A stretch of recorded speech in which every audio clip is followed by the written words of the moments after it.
সকলে তো বয়ান শুনতে শুনতে ক্লান্ত নাকি? এনার্জি আছে? কার কার আছে? মাশাআল্লাহ, আলহামদুলিল্লাহ,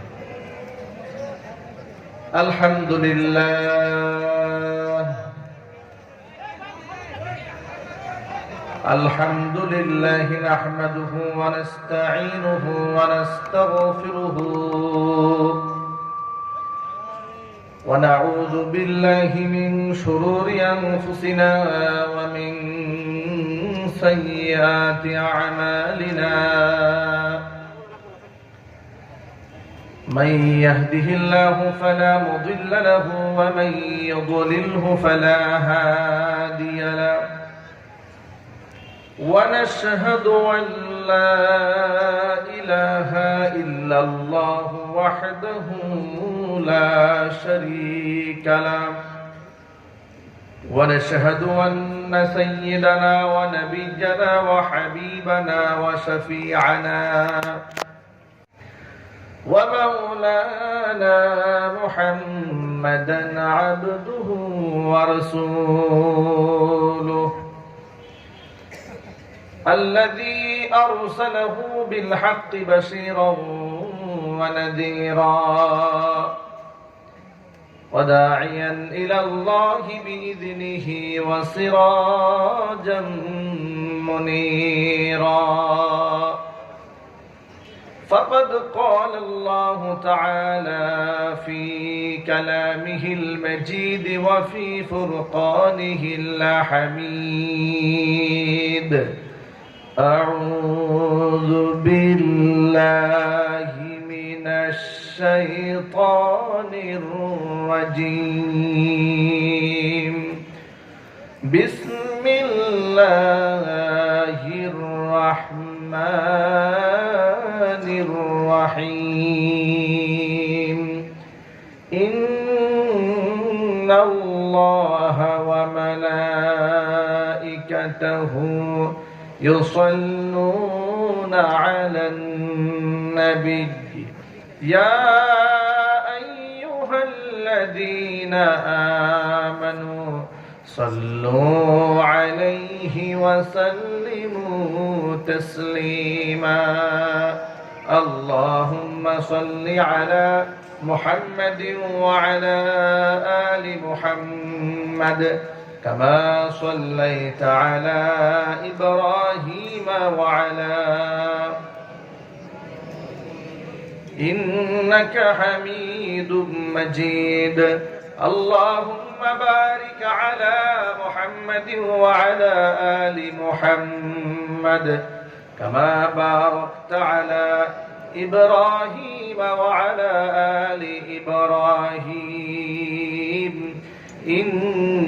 إنك حميد مجيد মোহাব্বতের সাথে প্রাণ খুলে সকলে মিলে কিছুক্ষণ জিকির করুন লা ইলাহা ইল্লাল্লাহ লা ইলাহা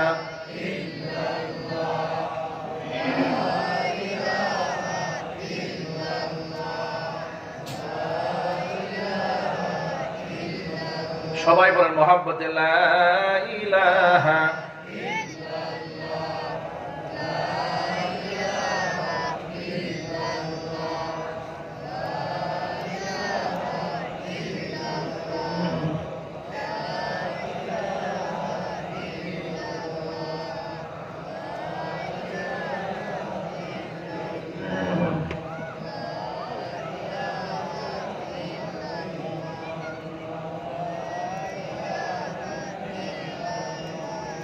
لا إله إلا الله لا إله إلا الله لا إله إلا الله محمد رسول الله صلى الله عليه وسلم ঐতিহ্যবাহী ঢাকা সাভার আশুলিয়া কবিরপুর কবরস্থান কমিটির উদ্যোগে আয়োজিত আজকের এই বার্ষিক তাফসীরুল কোরআন মাহফিলের শেষ অধিবেশনের সম্মানিত সভাপতি আলহাজ হযরত মাওলানা মোহাম্মদ আনোয়ার হোসেন সাহেব, সভাপতি কবিরপুর কবরস্থান, আমন্ত্রিত বিশেষ অতিথি বৃন্দা, হাজরাত, উলামায়ে কেরাম, মুরব্বিয়ান এজম, অত্র এলাকা এবং পার্শ্ববর্তী এলাকার বিভিন্ন প্রান্ত থেকে ছুটে আসা দিন দরদি, ইমানদার, পরহেজগার, মুত্তাকি মুসলিম ভাইয়েরা, পর্দার অন্তরালে অবস্থানরত আমাদের সকলের শ্রদ্ধাভাজন পর্দানিশীন মা এবং বোনেরা, মহান আল্লাহ রাব্বুল আলামিনের দরবারে আলী শানে লাখ কোটি শুকরিয়া আদায় করছি যে মহান আল্লাহ রাব্বুল আলামিন মুসলিম উম্মার এই ক্লান্তি লগ্নে হাজারো প্রতিকূলতাকে উপেক্ষা করে, শত সহস্র বাধাকে পেরিয়ে যথা সময়ে কোরআনের মাহফিলে এসে বা আজমাত বা মহাব্বত কোরআনে কারীম থেকে আলোচনা করার, আলোচনা শোনার তৌফিক দান করেছেন। এজন্য আপনারা খুশি না বেজার? কম না বেশি? উচ্ছ্বসিত কণ্ঠে, খুশি মনে, মন প্রাণ উজাড় করে আল্লাহ সুবহানাহু ওয়া তাআলার শেখানো ভাষায় শুকরিয়া আদায় করছি। জবান ছেড়ে দিয়ে পুরুষোচিত কণ্ঠে সকলে মিলে একযোগে বলছি আলহামদুলিল্লাহ। রব্বানা লাকাল হামদ হামদান কাসীরা তাইয়িবান মুবারাকান ফীহি। রব্বানা লাকাল হামদু কামা ইয়ানবাগী লিজালালি ওয়াজহিকা ওয়া আযীমি সুলতানিকা। আল্লাহ তাআলা আজকে তাফসীরুল কোরআন মাহফিলকে কবুল করুন। কবিরপুর কবরস্থান সহ পৃথিবীর জমিনে, এই জমিন থেকে বিদায় হয়ে উপরে যারা চলে গিয়েছেন ঈমানের সাথে, আল্লাহ সকলকে জান্নাতুল ফিরদাউস দান করেন। সকলের কবরের আযাবকে আল্লাহ তাআলা মাফ করে দেন। অক্লান্ত পরিশ্রম করে এই বেহেশতের বাগান যারা সাজিয়েছেন, দূরদারাজ থেকে আপনারা যারা শোনার জন্য এসেছেন, আমি সহ এই মাহফিলটি আল্লাহ তাআলা আমাদের সকলের জন্য হেদায়েতের, নাজাতের জারিয়া হিসেবে কবুল করুন।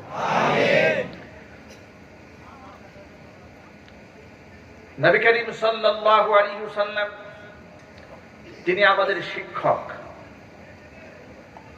এমন শিক্ষক, পৃথিবীতে প্রতিটি শিক্ষক কোনো না কোনো সময় ছাত্র ছিলেন।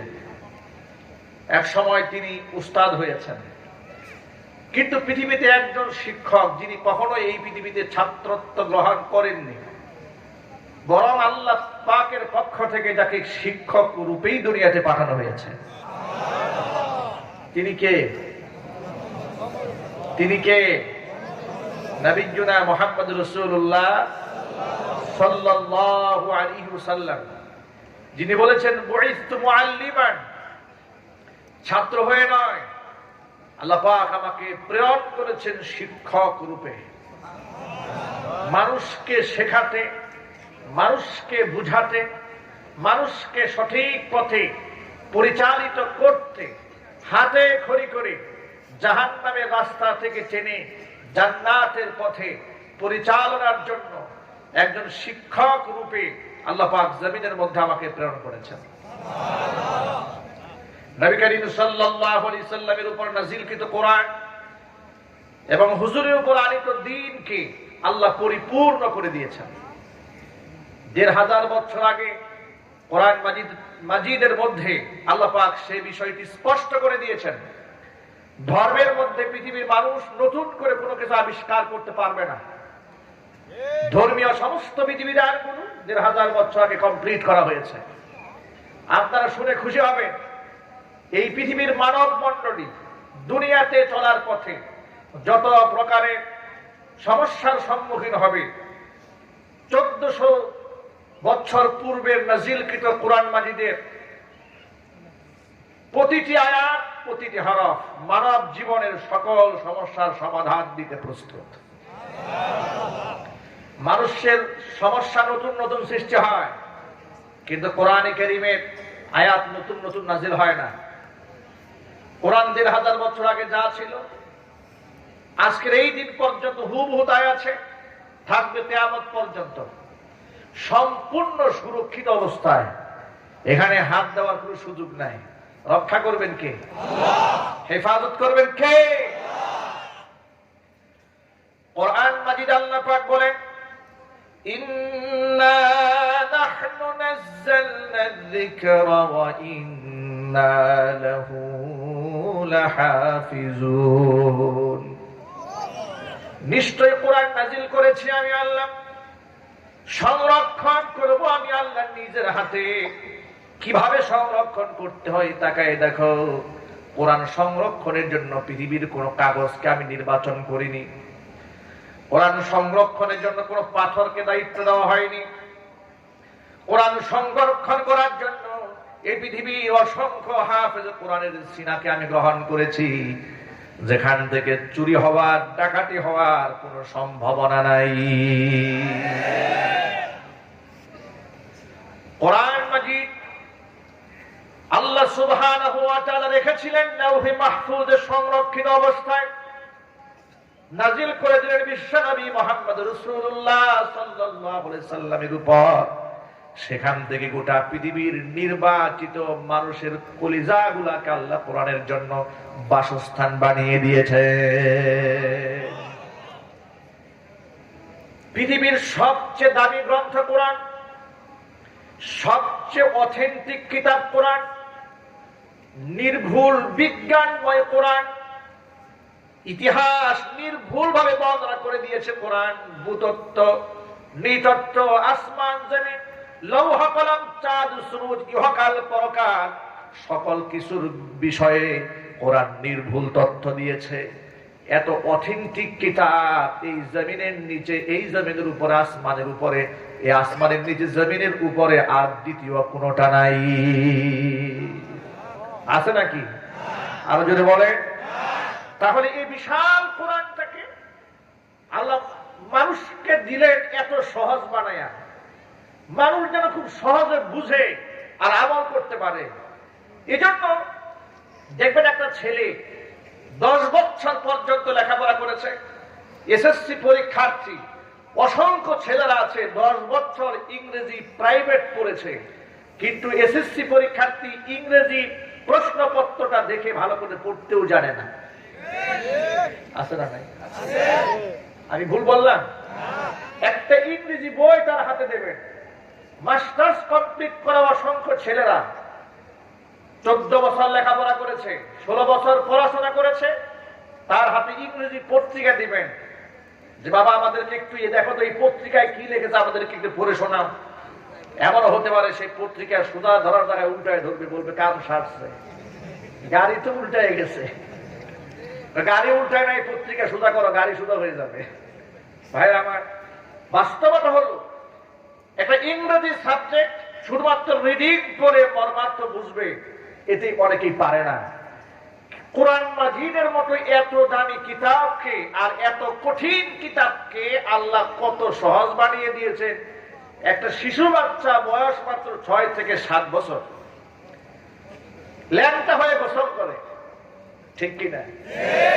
এই বাচ্চা মাত্র 2-3 মাস কোরআনের পেছনে কায়দা পড়েছে, আব্বা পড়েছে, 6 মাসের ভেতরে কোরআন মাজিদ একদম রিডিং করে সূরা ফাতিহার মতো। আর আস্তে সুবহানাল্লাহ পড়ে।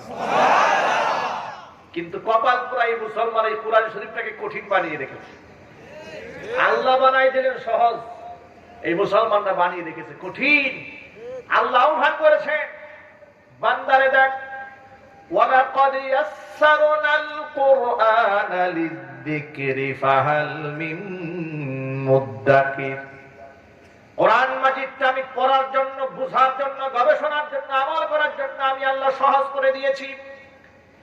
এত সহজ বানিয়ে দিলাম, 6 মাসের ভিতরে 30 পারা কোরআন মুখস্থ করে এমন যোগ্যতা আমি মানুষকে দান করে দিয়েছি। জোরে বলেন সুবহানাল্লাহ। এত সহজ করলাম কেন লক্ষ্য করেন। আল্লাহ কোরআন মাজিদে বলে দিয়েছেন, শয়তান তো অসংখ্য বাঁকা পথ তৈরি করেছে আমার বান্দাকে জাহান্নামে নিয়ে যাওয়ার জন্য, কিন্তু আলাল্লাহি কাসদুস সাবিলি ওয়া মিনহা যায়ির। অসংখ্য বাঁকা পথের ভেতরে সঠিক পথের দিশা দেওয়ার দায়িত্ব আমি আল্লাহ নিজের হাতে গ্রহণ করেছি। বান্দাকে জান্নাতে সহজে পৌঁছে দেওয়ার জন্য কোরআনটাকে একদম সহজলভ্য বানাইয়া বান্দার হাতের মধ্যে উঠাইয়া দিয়েছি। যাতে করে আমার বান্দা কোরআন পড়ে, কোরআন বুঝে, সেই অনুযায়ী আমল করে। সুবহানাল্লাহ। কোরআন কমপ্লিট, দ্বীন কমপ্লিট। ১৫০০ বছর আগে আল্লাহ পাক ঘোষণা দিয়ে বলেন, আল-ইয়াউমা আকমালতু লাকুম দীনাকুম ওয়া আতমামতু আলাইকুম নি'মাতি ওয়া রাদিতু লাকুমুল ইসলাম দীনা। আজকের এই দিনে আমি আল্লাহ তোমাদের দ্বীনকে, তোমাদের ধর্মকে আমি পূর্ণ করে দিলাম, আমার নিয়ামতকে তোমাদের উপর পূর্ণ করে দিলাম। ওয়া রাদিতু লাকুমুল ইসলাম দীনা, জীবন ব্যবস্থা হিসেবে ইসলামকে আমি আল্লাহ মনোনীত করে নিলাম। ইসলাম দিয়েছে মানুষকে সবচেয়ে পবিত্র সভ্যতা, ঠিক কিনা? নারীর অধিকারের কথা বলেন, পুরুষের অধিকারের কথা বলেন, স্বামীর অধিকারের কথা, স্ত্রীর অধিকারের কথা, রাজার অধিকারের কথা, প্রজার অধিকারের কথা, ধনীর অধিকারের কথা, গরিবের অধিকারের কথা, মালিকের কথা, শ্রমিকের কথা, ঘরে বাচ্চাদের কথা, সমস্ত অধিকারগুলো আল্লাহ কোরআন সুন্নাহ দ্বারা সংরক্ষিত করে দিয়েছে।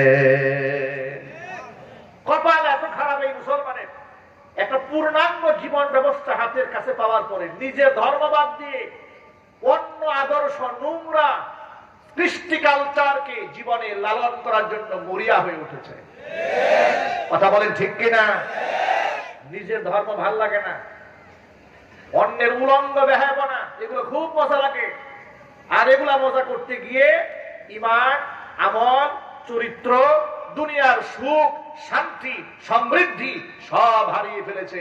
এমনকি যে বউর কাছে গেলে শান্তি পায়, বউর কাছে গেলে এখন আর ভাল লাগে না। কথা বলেন না ঠিক কিনা? বউর কাছে ভাল লাগবে তো তখন যখন আপনি আপনার স্ত্রীকে ইসলাম মানাবেন, ইসলামের কৃষ্টি কালচার যখন তার জীবনে আপনি ঢুকায় দিবেন, আপনার পরিবারের মধ্যে যখন ইসলাম থাকবে, তখন আল্লাহ পাক আপনার স্ত্রীর মাঝে আপনার হৃদয়ের প্রশান্তি ঢেলে দেবে। কোরআন মাজিদে আল্লাহ পাক বলেন, হুয়াল্লাযী জাআলা লাকুম মিন আনফুসিকুম আজওয়াজান লিতাসকুনু ইলাইহা ওয়া জাআলা বাইনাকুম মাওয়াদ্দাতান ওয়া রাহমা। আমি আল্লাহ তাআলা তোমাদের স্ত্রী, তোমাদের জোড়া তোমাদের থেকেই তৈরি করেছি।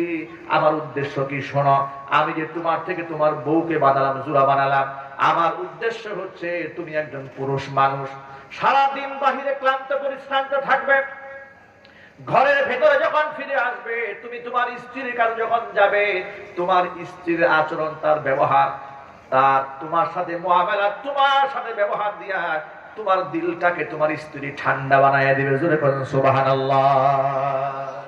স্ত্রী আল্লাহ সৃষ্টি করেছে স্বামীর দিলের প্রশান্তির জন্য, আর স্বামীকে বলে দিয়েছে, স্বামী তোমার মর্যাদা বেশি দেওয়া হয়েছে, তোমাকে দায়িত্ব বেশি দেওয়া হয়েছে, কিন্তু নারীর অধিকার কম দেওয়া হয়নি। জোরে বলেন আল্লাহু আকবার। তুমি যেন আমার দায়িত্ব পেয়ে তোমার স্ত্রীর সাথে জুলুম না করো, ওয়াশিরুহুন্না বিল মারুফ, তাদের সাথে ন্যায় সঙ্গত আচরণ করো। আপনি যদি আপনার স্ত্রীকে পর্দায় রাখেন, ইসলাম মান্য করেন, তাহলে শান্তি এমন ভাবে ঘরের মধ্যে ঢুকবে। লক্ষ্য করেন যে পুরুষ তার স্ত্রীকে শারীরিক পর্দা করায় না, ওয়েস্টার্ন কালচার ফলো করে জিন্সের প্যান্ট কিনে দেয়, গেঞ্জি টি শার্ট কিনে দেয়, শর্ট কামিজ কিনে দেয়, উড়না ছাড়া স্ত্রীকে যারা রাস্তায় রাস্তায় হাঁটায়, আল্লাহর কসম, আল্লাহর কসম, আল্লাহর কসম, ওর ঘরের মধ্যে 1000 কোটি টাকার মালিক হলেও শান্তি খুঁজে পাওয়া যাবে না। ও যতই আধুনিকতার কথা বলুক না কেন, যতই মুখে তুলাধুলা উঠায় ফেলুক, বুরকার বিরুদ্ধে যত কথাই বলুক, তার ঘরের মধ্যে শান্তি আসবে না। কারণ টাকা পয়সা শান্তির মালিক নয়, শান্তির মালিক কে? আল্লাহ পাক হচ্ছেন শান্তির মালিক। যার কারণে দেখবেন যারা দ্বীন মানে, আল্লাহকে মানে, পরকালকে মানে, স্বামীর প্রতি শ্রদ্ধাশীল হয়, যে মহিলা 5 ওয়াক্ত নামাজি হয়, সতীত্বের হিফাজত করে, রমজান মাসে রোজা রাখে, স্বামীর আনুগত্য করে, এই দুনিয়াতে তার সম্মান আছে না নাই? আরো জোরে বলেন আছে না নাই? পরকালে তার কত সম্মান হবে শোনেন।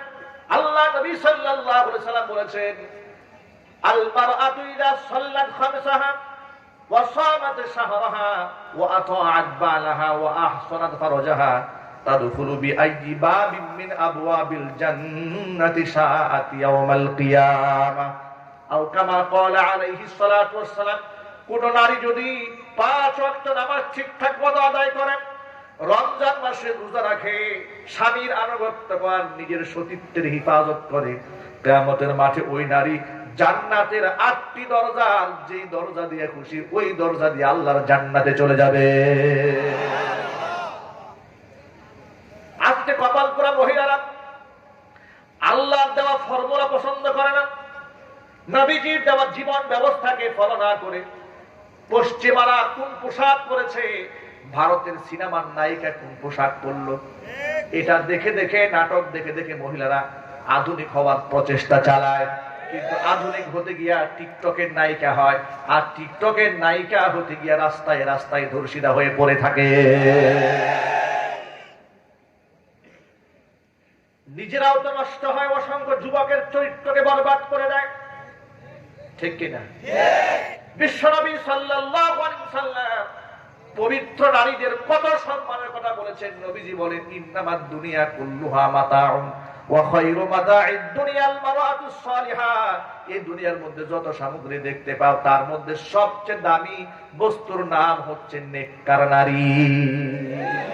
অনুরূপভাবে এই দুনিয়ার সবচেয়ে নিকৃষ্ট জাতের নাম হচ্ছে বদকার নারী। নবী করিম সাল্লাল্লাহু আলাইহি ওয়াসাল্লাম বলেছেন, মা তারাকতু মিন বাদি আসাদ্দা ফিতনাতান মিন ফিতনাতিন নিসা। আমি আমার উম্মতের জন্য আমার পরে মহিলাদের চেয়ে ডেঞ্জারাস কোন ফিতনা রেখে যাই নাই। সবচেয়ে মারাত্মক ফিতনার নাম হচ্ছে নারী ফিতনা। এর পাল্লায় মেধাবী যদি পড়ে তার ব্রেইন শেষ, ঠিক কিনা? উস্তাদ যদি পড়ে উস্তাদের কাম সারা। যদি গার্মেন্টসের মালিক পড়ে তার ব্যবসা বাণিজ্য শেষ। এটা বড় মারাত্মক জাল। এই জালে যা আটকায় ওর কাম সারা, ওর দুনিয়াও শেষ, ওর আখিরাতও শেষ। যে ছেলেটা ইন্টারে গোল্ডেন এ প্লাস পেয়েছে, এসএসসি তে পেয়েছে গোল্ডেন এ প্লাস, সে যখন বিশ্ববিদ্যালয়ে গিয়েছে এই ফাঁদে পা দিয়েছে। দেওয়ার পর থেকে এখন শুধু পরীক্ষার হলেও সরিষা ফুল দেখে, ঠিক কিনা? আর রাত ভর গাঁজা টানে আর বিড়ি টানে। ওর মেধা শেষ, ওর যোগ্যতা শেষ। ও পাগল পারা হয়ে দেবদাস রাস্তায় রাস্তায় দৌড়ায়, ওর জিন্দেগি শেষ। আমি আমার যুবক ভাইদেরকে বলি, যুবকেরা, এই পৃথিবীতে আল্লাহ পাক সীমিত সময়ের জন্য পাঠিয়েছেন। এখানে মাস্তি করার জন্য পাঠাননি, আল্লাহ পাকের দাসত্ব করার জন্য পাঠিয়েছেন, আল্লাহ পাকের গোলামীর জন্য পাঠিয়েছেন। অতএব একজন মুসলমানের চিন্তা চেতনা কখনোই এটা আসতে পারে না, নো চিন্তা গু ফুর্তি। এটা কোনদিন একজন মুসলমানের চিন্তা হতে পারে না। মুসলমানের চিন্তা হচ্ছে আমাকে 24টা ঘন্টা প্রতিটা মুহূর্তে আমাকে অবজার্ভ করা হচ্ছে, আমাকে পর্যবেক্ষণের মধ্যে রাখা হয়েছে, ঠিক না? আমার প্রতিটা কাজ, প্রতিটা বক্তব্য রেকর্ড হচ্ছে। আমার হাঁটা, আমার চলা, আমার উঠা, আমার ফেরা, আমার মুআমালাত, মুআশারাত সমস্ত কিছু রেকর্ড হচ্ছে। আপনাদের সন্দেহ হয় নাকি?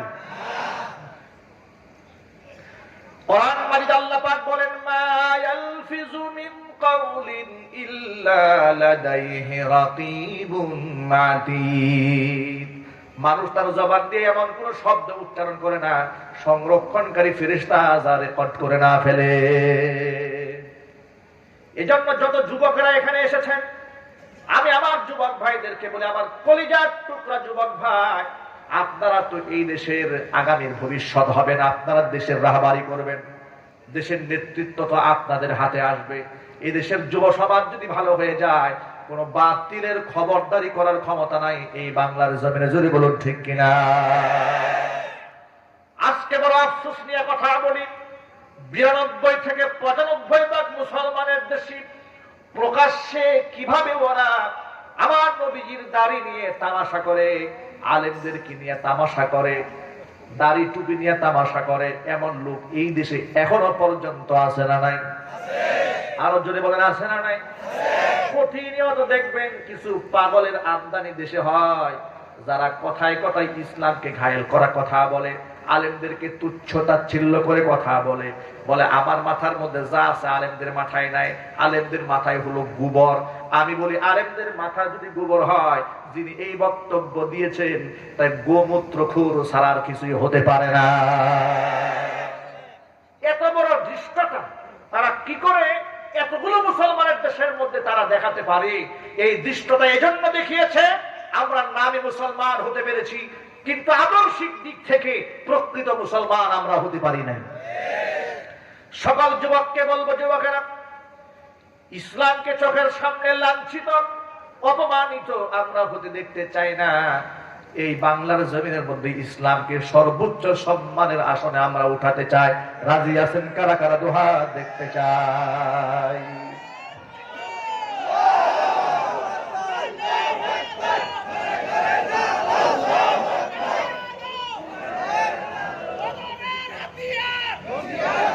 আমার যুবকেরা, আমার মা বোনেরা, আমার মা বোনদের চরিত্রকে ধ্বংস করে দেওয়ার জন্য, ভালো করে শোনেন, যুবকদের চরিত্রকে ধ্বংস করার জন্য, মা বোনদের চরিত্রকে ধ্বংস করে দেওয়ার জন্য দেশের অধিকাংশ মিডিয়া উঠে পড়ে লেগেছে। দেখবেন কোন নারী যদি ইসলামিক কৃষ্টি কালচারের বাহিরে গিয়ে, সমাজের সভ্যতার বাহিরে গিয়ে কোনো বর্বর আচরণ করে, তাকে এই সমাজের কিছু কুলাঙ্গার সাংবাদিকরা সাহসী মহিলা হিসেবে খেতাব দিয়ে দেয়। ঠিক কিনা? কিছুদিন আগে লিখেছে, অনলাইন থেকে শুক্রাণু কিনে বাচ্চা জন্ম দিলেন গর্বিত মা। এই হচ্ছে হেডলাইনের অবস্থা। অনলাইন থেকে শুক্রাণু কিনে বাচ্চা জন্ম দিয়েছে, সে নাকি গর্বিত মা। আমি মনে মনে ভাবলাম, নিশ্চয়ই সাংবাদিক এই গর্বিত মায়েরই কোনো সন্তান হবে। কথা বলতে হবে, ঠিক কি মুসলমান? এগুলাকে তারা প্রমোট করে, প্রায় সময় বলে অমুক নায়িকা বিবাহের আগে মা হতে চলেছেন। ইদানিং খুব বেশি দেখা যাচ্ছে এগুলা, ঠিক না? আবার কিছু মেয়েরা তো সংবাদ সম্মেলন করে, বলে আমাকে 2 বছর ধর্ষণ করেছে বিয়ের কথা বলে। আচ্ছা, 2 বছর ধরে ধর্ষণ করে কেমনে? আজকে এই জাতির সাথে তামাশা চলছে। এদেশের ধর্ষণের সংজ্ঞা জাতির সামনে স্পষ্ট করা উচিত। ধর্ষণ কাকে বলে, ধর্ষণ কাকে বলে, এটা জাতির সামনে পরিষ্কার হওয়া উচিত। লম্পটেরা সংজ্ঞা বানিয়েছে, লম্পটেরা বানিয়েছে। ইচ্ছায় যদি বিবাহ বহির্ভূত আকাম করে অসুবিধা নেই, এটা ধর্ষণ হয় না। আমি বলি, শুধুমাত্র ধর্ষক আর ধর্ষিতার বিচার নয়, প্রত্যেকটা জিনাকারের বিচার হওয়া উচিত। ঠিক কিনা? এ কথা তো আমি বলি না, কথা বলেছেন আল্লাহ। কে বলেছেন? চিল্লা বলেন। সমাজ ভালো হবে কেমনে বলে? কোরআনের কথা তো আজকে বলাই যায় না। আজকে তো আমি কোরআনের কথা বলতে গিয়ে আমাকে ষড়যন্ত্র শিকার হতে হয়। ঠিক কিনা? আমার বিরুদ্ধে বলা হবে যে আমি উস্কানিমূলক কথা বলি। তো কি উস্কানি বললাম? আমি তো আমার মুসলিম ভাইদেরকে ইসলামিক স্টেটে, মুসলিম সমাজের ভেতরে আমি কোরআনের সে কথাই দাওয়াত দিচ্ছি যে কথা আমার আল্লাহ বলেছেন। নাকি আমি বানায় কোনো কথা বললাম? আল্লাহ পাক কোরআনের মধ্যে কি বলে লক্ষ্য করেন, আয-যানিয়াতু ওয়াজ-যানি ফাজলিদু কুল্লা ওয়াহিদিন মিনহুমা মিআতা জালদা ওয়া লা তা'খুযুকুম বিহিমা রা'ফাতুন ফী দীনিল্লাহ ইন কুনতুম তু'মিনুনা বিল্লাহি ওয়াল ইয়াউমিল আখির وليشهد عذابهما طائفة من المؤمنين। জেনাকার নারী পুরুষ সাক্ষ্য প্রমাণ যদি মেলা যায়, প্রমাণ যদি পাওয়া যায়, তাহলে আমার দেশের কিছু লোকেরা বলে 100 টাকা জরিমানা। নাউজুবিল্লাহ, আসতে বলেন 100 টাকা জরিমানা। ইসলাম বলে না, প্রকাশ্য দিবালোকে জিনাকার নারী আর পুরুষকে 100 করে দুর্রা মারো, বেত্রাঘাত করো। আর এই বেত্রাঘাত করতে গিয়ে যেন জিনাকার নারী পুরুষের ব্যাপারে তোমাদের দিলের মধ্যে মায়ার উদ্রেক না হয়। আর এটা এই সাজা দিবা প্রকাশ্যে, গোপনে নয়। ইন্দোনেশিয়াতে কিছুদিন আগে এই আইনটা, এই বিধানটা কার্যকর করা হয়েছে। সেখানে জিনাকার নারী পুরুষকে প্রকাশ্য দিবালোকে 100টা করে দুর্রা মারা হয়েছে। আল্লাহ পাক যেন 95 ভাগ মুসলমানের দেশে কোরআনে কারীমের এই বিধান চালু করার তৌফিক দান করেন। জোরে বলেন আমিন। কোরআনের বিধানে সমাজে চালু হোক, এটা কি আপনারা চান? দলমত নির্বিশেষে কারা কারা চান? দুহাত দেখতে চান।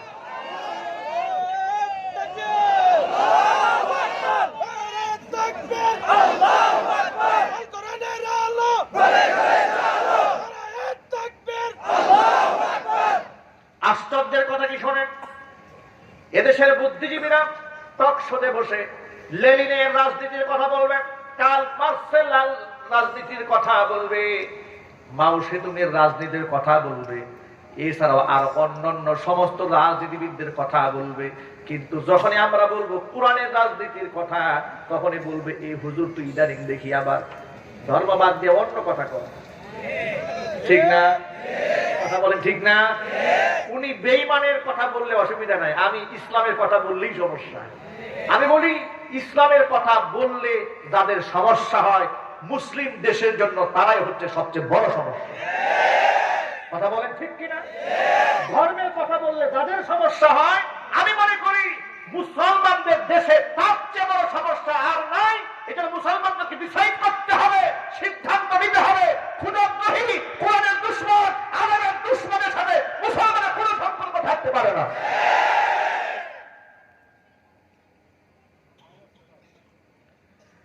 এজন্য আমি আমার সকল ভাইদেরকে আহ্বান জানাই, ভেবে চিন্তে সিদ্ধান্ত নেবেন কোন পথের আপনি প্রতীক হবেন। দুনিয়ার ভেতরে জাহান্নামীদের দল আছে, জান্নাতীদের দল আছে। কিয়ামতের মাঠেও জাহান্নামীদেরকে দলে দলে নেওয়া হবে, জান্নাতীদেরকেও দলে দলে নেওয়া হবে। ইনফিরাদান একজন একজন করে আল্লাহ বেহেশতে ঢুকাবে না। আল্লাহ সুবহানাহু ওয়া তাআলা জান্নাতের একটা দরজার এত বেশি প্রশস্ততা রেখেছেন, নবী করিম সাল্লাল্লাহু আলাইহি সাল্লাম বলেছেন একটা দরজা দিয়া একসাথে 7 লক্ষের উপর মানুষ জান্নাতে ঢুকবে, কারো গায়ের সাথে কারো গা টাচ লাগবে না। আল্লাহু আকবার বলে চিন্তা করেন এই দরজার প্রশস্ততা কতটুকু, চৌকাঠ কতটুকু দূরত্ব।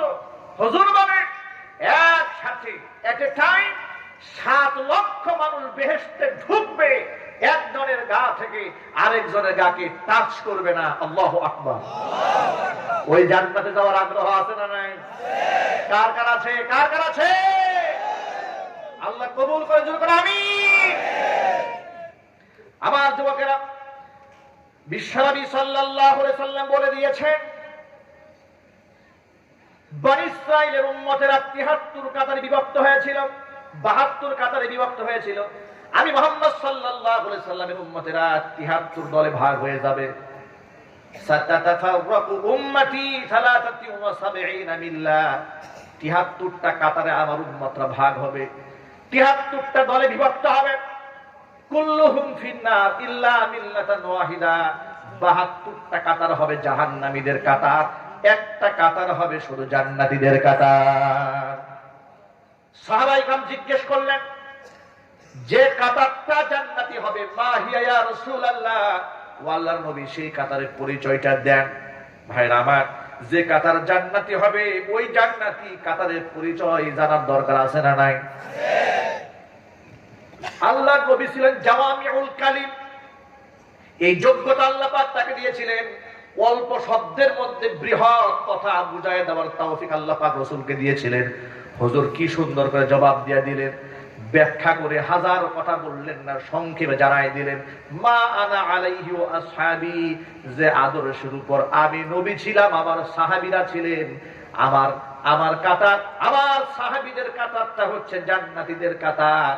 আমার অনুসরণ করলে, আমার সাহাবীদের অনুসরণ করলে অবশ্যই সেই কাতারের মানুষগুলো জান্নাতি হবে।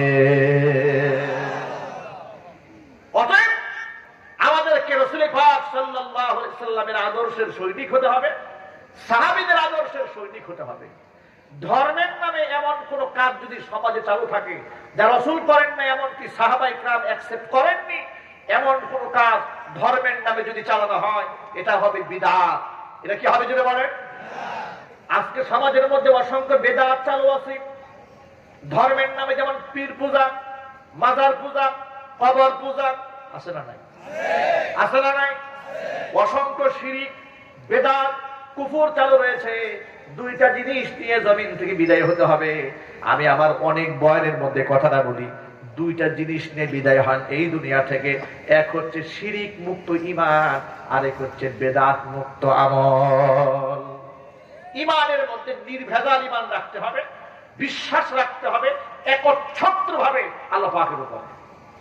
ঠিক কি না? কার উপরে? আল্লাহর উপরে। বিশ্বাসের ঘাটতি না হয়। আপনারা এক বাক্যে জবাব দেয়া বলেন, আমার হায়াতের মালিক, মৌতের মালিক, ধনী বানাবার মালিক, গরিব বানিয়ে দেওয়ার মালিক, সন্তান দেওয়ার মালিক, সন্তান ছিনিয়ে নেওয়ার মালিক, আমার ব্যবসার মধ্যে বরকত দেওয়ার মালিক, ফসলের জমিনে বরকত দেওয়ার মালিক, সব আল্লাহ পাক।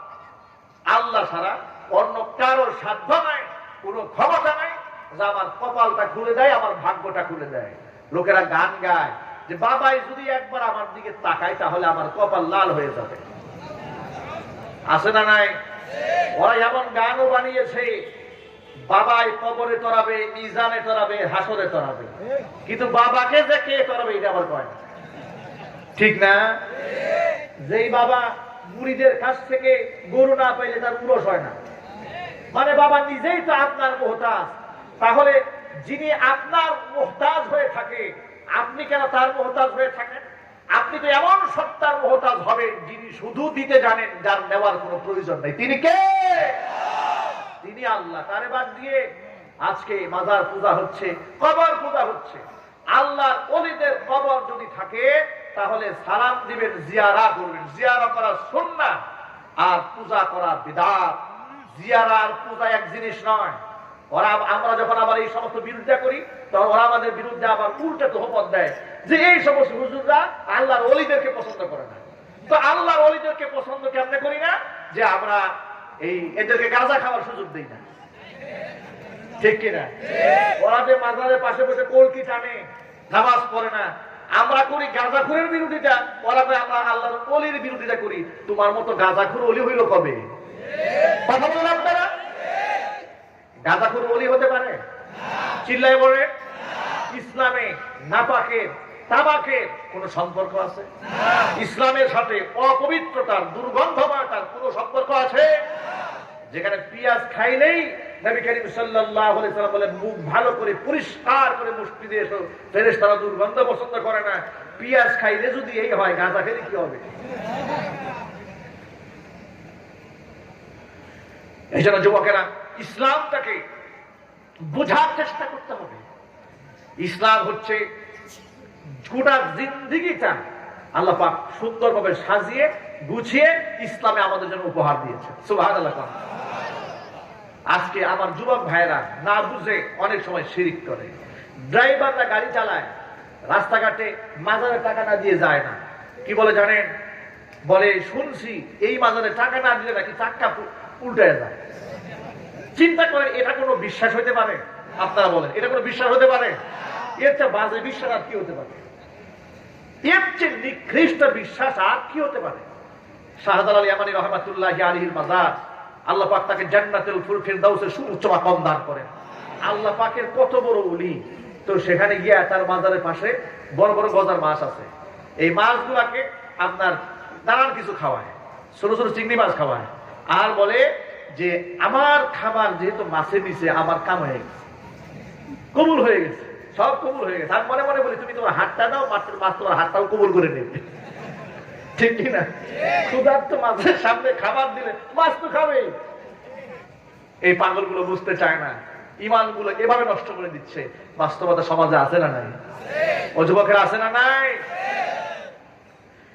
এই জন্য যুবক ভাইদেরকে বলছি, যুবকেরা মা বোনদেরকেও বলবো, শিরিক যদি ইমানের মধ্যে থাকে কপাল কিন্তু পুড়ে যাবে। কারণ শিরিক যদি থাকে ওই মুশরিকের কোনো ইবাদত আল্লাহর কাছে কবুল হবে না। এই জন্য নির্ভেজাল, নিষ্কলঙ্ক, শিরক মুক্ত ঈমান, বেদাত মুক্ত আমল। বেদাত কি? ধর্মের নামে নতুন আমদানি, made in Jinjira, made in Jinjira, made in Medina না, মেড ইন মক্কা না, এগুলা হচ্ছে made in Chittagong, made in Comilla, made in Brahmanbaria, আছে না নাই? দেখবেন স্টেজে উঠে নাচতেছে, বক্তাও নাচে, শ্রোতাও নাচে। এই নাচানাচি ইসলামে কোত্থেকে আসলো? আপনারা বলেন, নাচানাচির সাথে ইসলামের কোনো সম্পর্ক আছে? এই কথাগুলো আপনাদের সামনে স্পেসিফিক আলাদা করে বলার পেছনে কারণ হলো ওদের এই সমস্ত অপকর্ম রেকর্ড হচ্ছে, আমাদের বক্তব্য যেমন রেকর্ড হচ্ছে ক্যামেরায়, ওদের এই আকামগুলা রেকর্ড হচ্ছে। তো রেকর্ড হওয়ার কারণে এগুলো তো ভাইরাল হচ্ছে, বিভিন্ন মিডিয়াতে প্রচার হচ্ছে। যুবকেরা হাসির ছলে টিকটক বানাবার জন্য ওদের এগুলাকে আরো বেশি শেয়ার করছে। এর দ্বারা পরবর্তী প্রজন্ম, নেক্সট জেনারেশন, যারা এর মূল প্রতিপাদ্য বিষয় বুঝবে না, তারা মনে করবে যে ওয়াজ মাহফিল আর ধর্ম মনে হয় নাচানাচির নামে। এই জন্য সতর্ক করতে হয়, কথা বলেন ঠিক কিনা, যে এর সাথে ধর্মের আদৌ কোনো সম্পর্ক নাই। এরা হচ্ছে উলামাই সু, এরা হচ্ছে উলামাই বেদাত। কিয়ামতের মাঠে আল্লাহ পাক এই সমস্ত বেদাতীদেরকে ঘাড় ধাক্কা দিয়ে হাউজে কাউসারের সামনে থেকে সরাই দেবে। এই জন্য আমাদের আমলের মানদণ্ড হচ্ছে নবী করিম সাল্লাল্লাহু আলাইহি সাল্লামের সুন্নাহ। যে আমল সুন্নত মোতাবেক হবে সেটা আমরা পালন করব, সুন্নতের বাহিরে কোন আমল আমরা করব না। ইনশাআল্লাহ বলে রাজি আছেন না? ইনশাআল্লাহ। এই জন্য যুবক ভাইদেরকে আমার প্রথম সবক, যুবকেরা, অসংখ্য যুবকেরা এখানে এসেছেন যারা নামাজ পড়েন না। অনেক যুবকেরা এসেছেন যারা নামাজ পড়েন না। অনেক মা বোনেরা বয়ান শুনতে এসেছেন, এখনো পর্যন্ত যারা নামাজ ধরেন নাই। ঘন্টার পর ঘন্টা বয়ান শুনতে বড় মজা লাগে, কিন্তু 10টা মিনিট নামাজ পড়তে মজা লাগে না।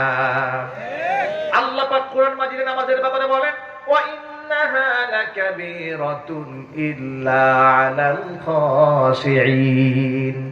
নামাজ যদিও হালকা আমল, কিন্তু এটা যারা খুশুখুজুর সাথে প্রকৃত অর্থে আল্লাহকে ভয় করে তাদের জন্য নামাজ বড় সহজ আমল। কিন্তু যারা প্রকৃত অর্থে আল্লাহকে ভয় যারা করে না, নামাজের চাইতে বড় বোঝা তার কাঁধের উপর আর কিছুই নাই। যার ধরুন ডায়াবেটিসের রোগী ভোর 4টা বাজে, 4:30 বাজে উঠে মসজিদের পাশ দিয়া কেস করে দৌড়ায়, কিন্তু নামাজ পড়ে না। কি কপাল করা দেখেন! ও কিন্তু ফজরের নামাজের মুসল্লির আগে উঠছে, তাহাজ্জুদের সময় উঠছে, উইঠা দৌড় দিতে পার্কের দিকে। পার্কে দৌড় দিয়েছে, ডক্টর বলেছে দৌড় না দৌড়ালে মরবি। এখন ডক্টরের কথা অনুযায়ী দৌড়াচ্ছে, খাওয়া দাওয়া ছেড়ে দিয়েছে, খায় না, টাকা পয়সার অভাব নাই, কিন্তু খাবার মুখ দিয়ে ঢুকানো যায় না, খাবি তো মরবি। ভাইরা, রিজিকের মালিক কে? রিজিকের মালিক কে? এই জন্য মনে রাখবেন, আল্লাহ পাক দায়িত্ব নিয়েছেন। নবী করিম সাল্লাল্লাহু আলাইহি সাল্লাম বলেছেন, যারা 5 ওয়াক্ত নামাজ পড়ে তাদের বেশ কয়েকটা পুরস্কার দুনিয়াতে রয়েছে। তার মধ্যে একটা পুরস্কার হচ্ছে সম্মানজনক রিজকের ফয়সালা আল্লাহর পক্ষ থেকে আল্লাহ করে দেবেন। এই জন্য নামাজ কাজা দেওয়া যাবে, যদি বলতে হবে যাবে। আজকের পর থেকে 1 ওয়াক্ত নামাজও কাজা হবে না, আমরা বলি ইনশাআল্লাহ। মুখের দাড়ি শিআর ইসলাম, পুরুষের এটা একটা গৌরব। পৃথিবীর সমস্ত নবীরা দাঁড়িয়ে রেখেছেন, সমস্ত সাহাবায়ে কেরাম দাঁড়িয়ে রেখেছেন, তাবিঈনরা দাঁড়িয়ে রেখেছেন, আইম্মায়ে মুজতাহিদিন দাঁড়িয়ে রেখেছেন, সমস্ত উলামায়ে কেরাম দাঁড়িয়ে রেখেছেন। আল্লাহর এমন কোন ওলি নাই যে দাড়িবিহীন জমিন থেকে বিদায় হয়েছেন। তাহলে যে কাজের সম্পর্ক সমস্ত নবীদের সাথে, সমস্ত আল্লাহর ওলিদের সাথে, আল্লাহর দুষ্টরা যে আমল করেছে, আমি তাদের রাস্তা বাদ দিয়ে কোন রাস্তায় চলতে চাই, ওই পথ তো জাহান্নামের পথ। ঠিক কিনা? যুবকেরা, দাড়ির মধ্যে সম্মান রয়েছে দুনিয়াতে, আখিরাতে সম্মান রয়েছে। দাড়ি রাখতে নবী করিম সাল্লাল্লাহু আলাইহি ওয়াসাল্লাম শুধু উদ্বুদ্ধ করেন নাই, হুজুর ওয়ার্ডার করেছেন, ফোর্স করেছেন। আল্লাহ নবী বলেন, ওয়াফুল লুহা, দাড়িকে পূর্ণ করে দাও, দাড়িকে ছেড়ে দাও। এই জন্য আমি আমার যুবক ভাইদেরকে বলবো, যুবকেরা, দাড়ির মধ্যে রয়েছে সম্মান, দাড়ির মধ্যে রয়েছে ওয়াকার, দাড়ির মধ্যে রয়েছে ভারিত্ব, দাড়ির মধ্যে রয়েছে ওয়েটনেস। আপনি যখন কোন মজলিসের মধ্যে যাবেন, দাড়িওয়ালা মানুষ হিসেবে আল্লাহ পাক আপনাকে একটা আলাদা সম্মানের জায়গা দিয়ে দিবে। মার্কেটে দোকানদার দাড়ি রেখেছে, দাড়ি রাখার সম্মানে আল্লাহ পাক তাকে এত সম্মানিত করেছেন, গোটা মার্কেটের সব দোকানদার বলে ওটা হুজুরের দোকান। ঠিক কিনা? বলে হুজুরের দোকান। আমরা মনে মনে ভাবি যে এত লেখাপড়া করলাম, লেখাপড়া করে হুজুর হইলাম, আর উনি দাঁড়িয়ে রেখে মারটা হুজুর হয়ে গেছে। সুবহানাল্লাহ। এই সম্মানটা কে দিয়েছেন? আল্লাহ পাক দিয়েছেন। দেখবেন যে যে সমস্ত মহিলারা জীবনেও মাথায় কাপড় দেয় না, এমন মহিলা নাই? কথা বলতে হবে নাই? হুজুর যাচ্ছে দেখে তাড়াতাড়ি ঘুমটা দেয়। তবে ইদানিং এমন কিছু খান্নাসের আবির্ভাব ঘটেছে, হুজুর আর ইমাম সাহেব দেখলে পাই হুজুর একটা ধাক্কা দিয়ে আসে। এমন খান্নাস আছে না নাই? এগুলো থেকে আল্লাহ সুবহানাহু ওয়া তাআলা এই জাতিকে, দেশকে হেফাজত করে। মা বোনদেরকে বলছি, মায়েরা আপনাদেরকে আল্লাহ অনেক সম্মান দিয়েছেন, সেই সম্মান পর্দার মধ্যে রয়েছে, পর্দার বাহিরে কোনো সম্মান নাই।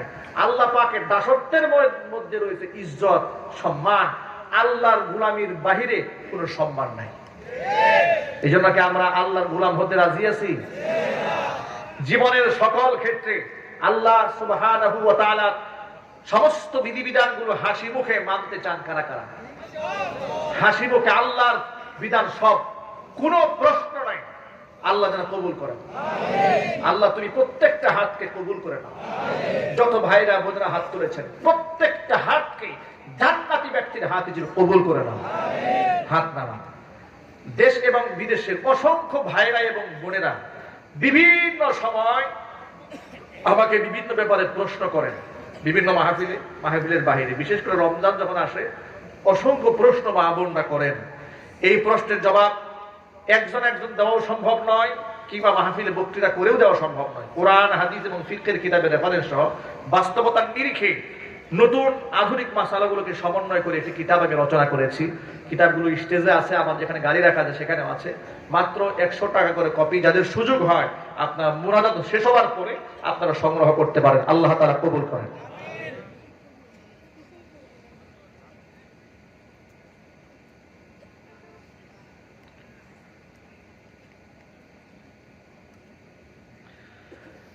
অত্যন্ত চমৎকার একটা কথা বলেছেন, যুবক এবং যুবতীদের জিনা থেকে রক্ষা পাওয়ার জন্য সমাজ ও পিতামাতার করণীয় কি? পিতামাতার সবচেয়ে বড় করণীয় হচ্ছে, ছেলে হোক আর মেয়ে হোক, বিবাহের বয়স হয়েছে, আর দেরি করা যাবে না। ছেলের বয়স হয়েছে, বিয়ে লম্বা সময় নেওয়া যাবে না, যে ডিগ্রির পর ডিগ্রি, ডিগ্রির পর ডিগ্রি, ডিগ্রি নিতে নিতে নিজের ডিগ্রি শেষ।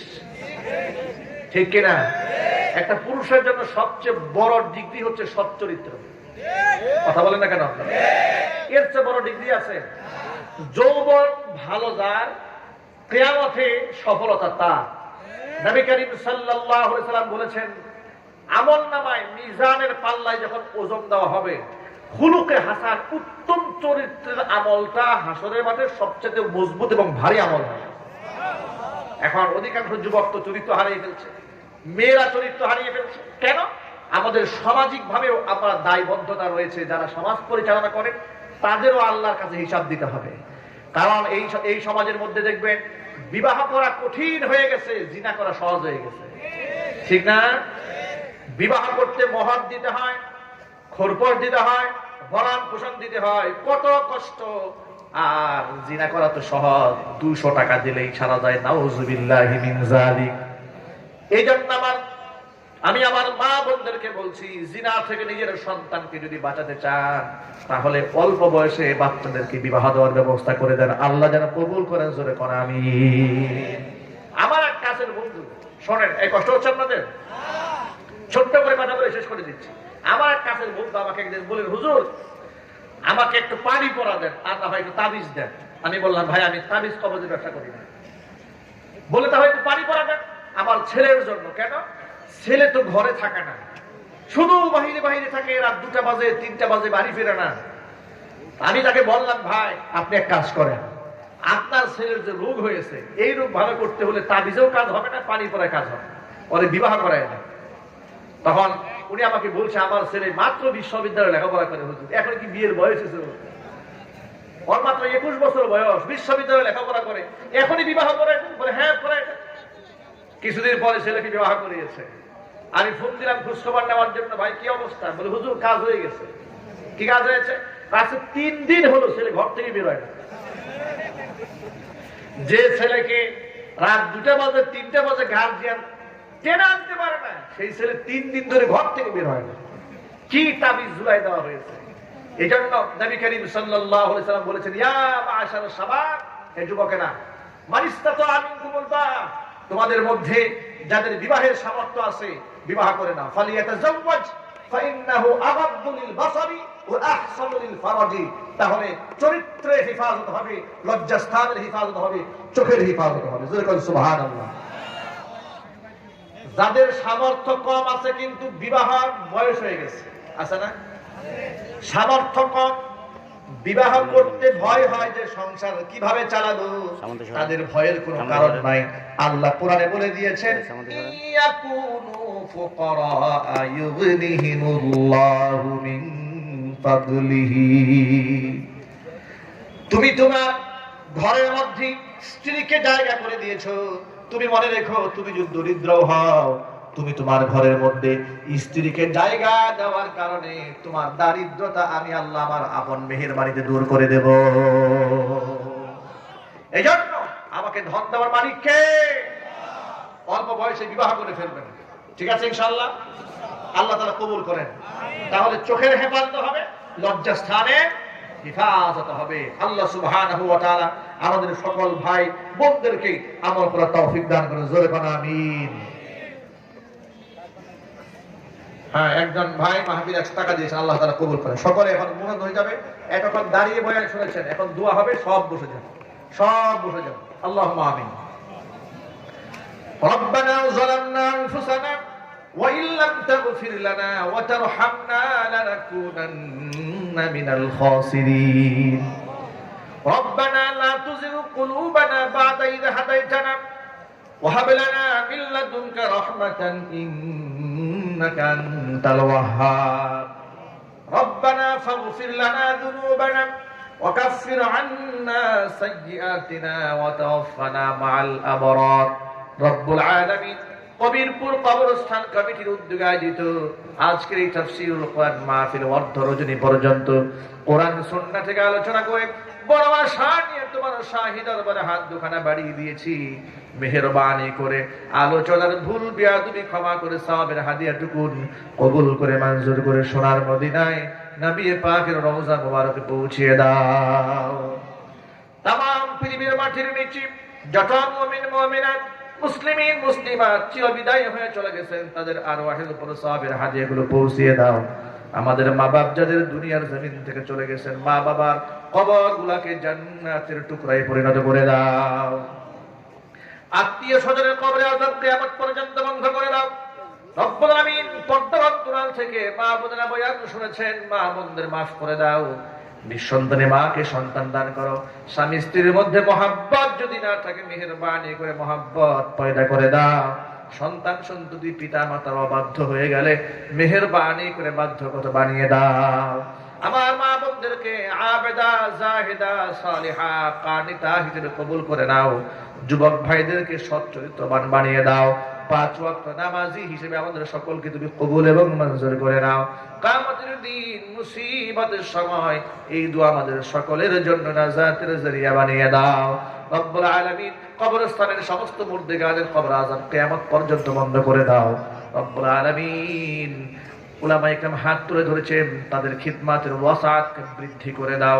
ছোট্ট ছোট্ট মাসুম বাচ্চারা বয়ান শুনেছেন, মাসুম বাচ্চাদেরকে কোরআনের জন্য তুমি কবুল করে নাও। আমাদের স্ত্রী সন্তান যাদেরকে আমরা ঘরের মধ্যে রেখে এসেছি, তাদের সকলকে তুমি তোমার দিনের জন্য কবুল করে নাও। রব্বানা হাব লানা মিন আজওয়াজিনা ওয়া যুররিয়াতিনা কুররাতা আ'য়ুনিন ওয়াজআলনা লিল মুত্তাকিনা ইমামা।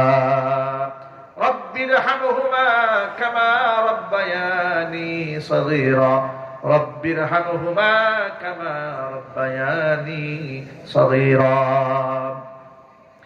تقبل منا إنك أنت السميع العليم وتب علينا إنك أنت التواب الرحيم. سبحان ربك رب العزة عما يصفون وسلام على المرسلين والحمد لله رب العالمين. واجعل آخر كلمتنا عند الموت لا إله إلا الله محمد رسول الله. السلام عليكم ورحمة الله وبركاته.